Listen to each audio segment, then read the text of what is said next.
Good evening मेरे प्यारे बच्चों। आज मैं आपके लिए क्लास 10th के बोर्ड एग्जाम 2026 में आई हुआ क्वेश्चन करा रहा हूं, जो कि बहुत ही इंपॉर्टेंट है। एपी चैप्टर का क्वेश्चन है। चलिए स्टार्ट करते हैं। इन एन एपी कह रहा है 15th term exceed the 8th term by 21। मतलब जो 15th टर्म है वो किसके इक्वल है? जब 8th टर्म को 21 से क्या किया जाता है? एक्सीड किया जाता है। तो देखिए, तो कैसे लिखेंगे 15th टर्म को? तो आपको मैंने बताया 15th टर्म कैसे लिखेंगे हम।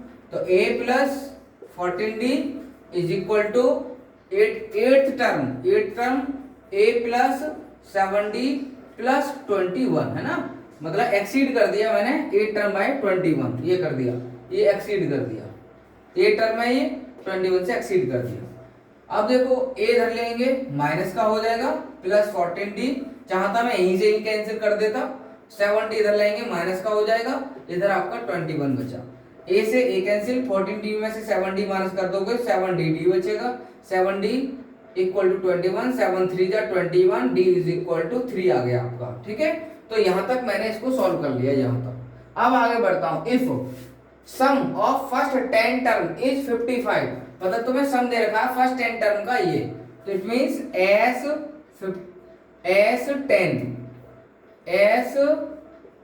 इज इक्वल टू 55, ये आपको दे रखा है। इसको सॉल्व करते हैं। तो S10 कितना हो जाएगा? 10/2 2a प्लस n। 10 है तो 10 माइनस 1 इंटू डी, और d तुम्हारा कितना है? 3 है। यहां पर सॉल्व कर, इज इक्वल टू 55। ठीक है, d की वैल्यू हमारे पास 3 है, इसलिए हमने पुट कर दिया, और a मुझे फाइंड नहीं है, n हमारा 10 है। ठीक है, तो 2a plus n minus 1 into D, इसकी जगह लगा दिया। 2 5 जा कितना आ गया? 10 आ गया। अब ये 5 से यही इसको डिवाइड कर देगा, 5 11 जा। ठीक है, इस टाइप से। तो 2a प्लस ये कितना आ जाएगा? 9, और 9 3 जा 27 इज इक्वल टू कितना? 11। 27 इधर जाके किसका हो जाएगा? माइनस का। कितना बचेगा? 7 1 6, 2 में से 1 1, माइनस 16, और a इज इक्वल टू कितना हो जाएगा? a is equal to minus 16/2, 2 से 16 डिवाइड कर देंगे, a is equal to minus 8, ये आ गया। अब हमें क्या करना है? देन फ्रॉम द AP, मतलब आपको बनानी है AP। तो आप लिख सकते हैं AP बनाओ, क्या होगी? फर्स्ट टर्म लिखा जाएगा पहले माइनस ए। अब इनमें कॉमन डिफरेंस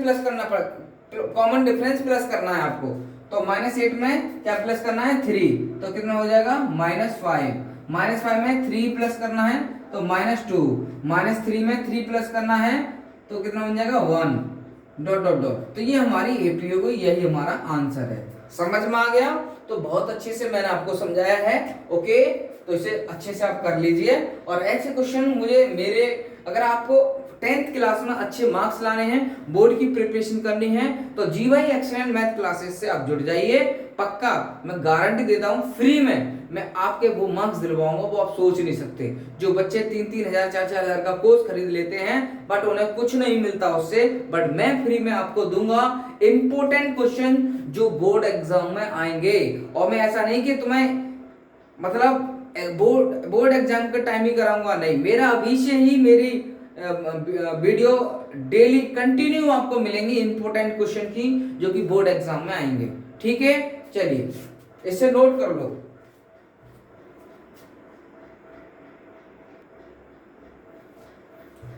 यस मेरे प्यारे बच्चों, ये भी क्वेश्चन बोर्ड एग्जाम 2026 में आया हुआ है। इसको भी मैं आपको करा रहा हूं, बहुत ही इंपॉर्टेंट क्वेश्चन कराऊंगा। और ज्यादातर मेरे जो सीबीएसई ने क्वेश्चन पेपर बनाए हैं, उनमें से मैं निकाल के कम से कम 10 इयर्स बैक के सारे क्वेश्चन पेपर के इंपॉर्टेंट क्वेश्चन निकाल के मैं यहां पर आपको कराऊंगा। ठीक है, चलिए स्टार्ट करते हैं। सॉल्यूशन कह रहा है the sum of first n terms of N AP is ये मैंने देखो, मैं आपको बता रहा हूं, ये मैंने क्वेश्चन लास्ट जब हमारे बच्चे बोर्ड एग्जाम देने जा रहे थे, उससे पहले मैंने एक क्वेश्चन कराया था कि ये आएगा। मेरी वीडियो देख लेना आप, है ना। तो मैंने कराया कि ये आएगा, देखो ये आया है। तो मैं ऐसे ही क्वेश्चन मैं आपको बताऊंगा आएगा।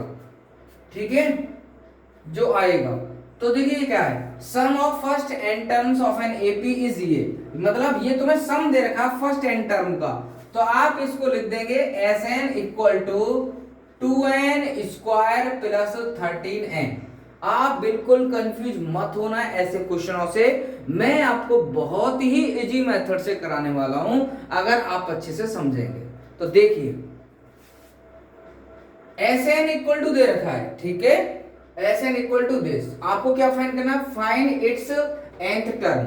तो nth टर्म में तभी फाइंड कर सकता हूं जब मेरे पास a और d हो, 10th टर्म तभी फाइंड कर सकता हूं जब मेरे पास a और d हो। मुझे गिवन है S n equal to 2n square plus 13n, मैं इसी से निकालूंगा, इसी से। तो मैं क्या करूंगा, देखो जो n का मतलब होता है, आप n इक्वल टू 1 2 3 4 5 मतलब काउंटिंग नंबर जो 1 से स्टार्ट करते हैं, एस 1 n इक्वल 1 पुट कर दो, फिर 2 कर दो, 3 कर दो, 4 कर दो, 5 कर दो, जो भी आप अगर 1 पुट करोगे तो इसके according sum of first term, 2 put करोगे sum of first 2 term, 3 put करोगे सम ऑफ फर्स्ट 3 टर्म ये आएगा, 4 पुट करोगे sum of first 4 term of the AP.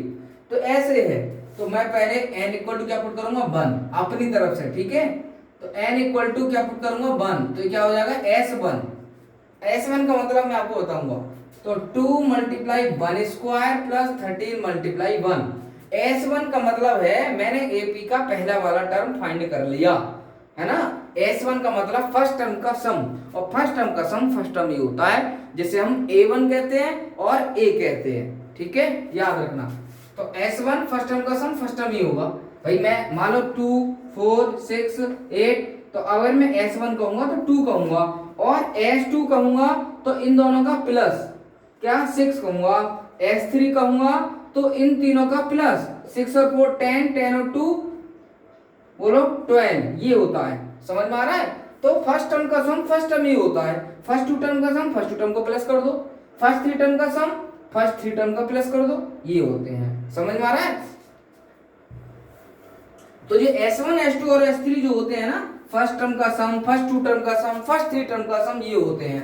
तो ये हो गया 1 का स्क्वायर क्या होगा 1, 2 बन जाए 2, 13 बन जाए 13, 13 में 2 ऐड कर दो कितना हो जाएगा 15। ओके, s2 निकाल दो, इसको ही मैं क्या कहता हूं a1, और a1 को ही हम कहते हैं a, समझे, a1 ही हमारा 15 होता है और a1 ही हमारा a1 को हम a से रिप्रेजेंट करते हैं, ap का फर्स्ट टर्म।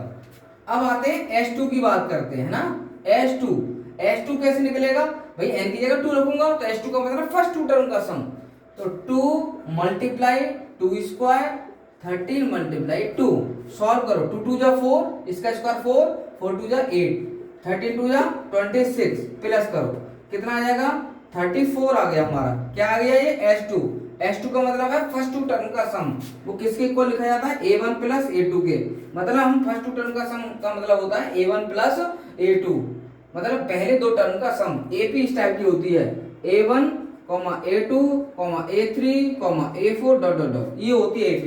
अगर मैं इन दोनों को प्लस करूंगा तो ये s2 होगा, s2 a1 प्लस a2, अगर मैं s3 लिखूंगा तो a1 plus a2 plus a3, ये होगा, समझ में आ रहा है। तो s2 मतलब a1 plus a2 first 2 term का सम। अब देखो यहां पर तुम a1 ऑलरेडी फाइंड कर चुके हो है ना, तो आप लिख सकते हैं putting a1 equal to a1 कितना है 15 इन फर्स्ट, इस फर्स्ट में फोड़ दो, तो 34 है इक्वल टू a1 कितना है 15 a2, यहाँ 15 इधर आएगा किसका हो जाएगा माइनस का a2,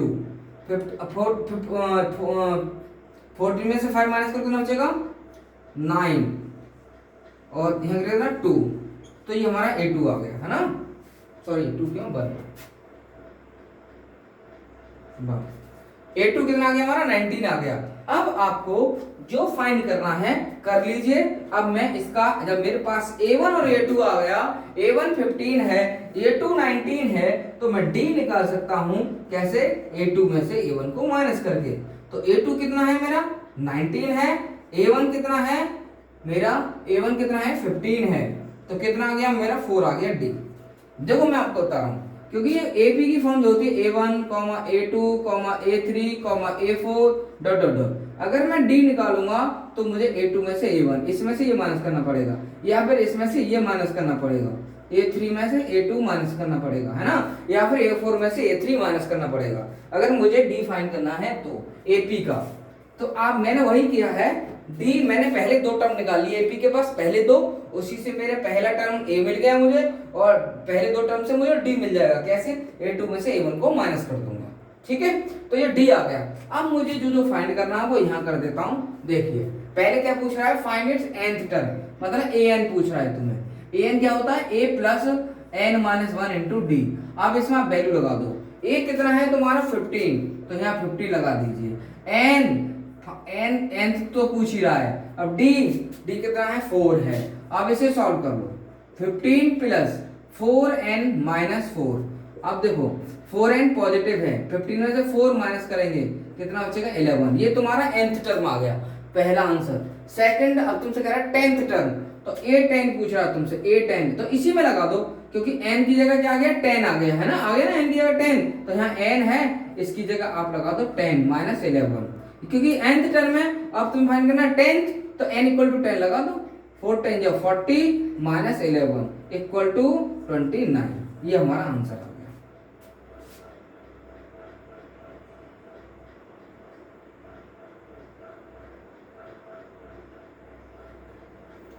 ठीक है, ओके।